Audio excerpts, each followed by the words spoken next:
Hey guys, assalamualaikum. আবার চলে আসলাম একটা ভিডিও নিয়ে, ইসমাইল ভাইয়ের ভিডিও নিয়ে।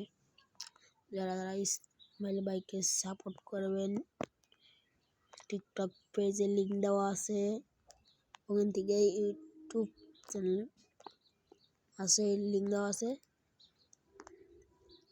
আর যারা যারা ইউটিউবে সার্চ দেবেন ভাই, এই নামটা লিখে সার্চ দেবেন, আসবে।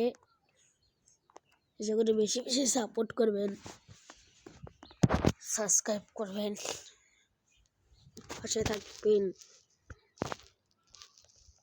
টিকটকে 10 মিলিয়ন ডান, টিকটকে থেকে ইউটিউবে আইসে গাইস, ইউটিউবে বেশি বেশি সাপোর্ট করবেন। এত শুধু ভিউয়ার্স পাই ইসমাইল ভাই, ভিডিওটা এই পর্যন্তই। ইসমাইল ভাই, আল্লাহ হাফেজ।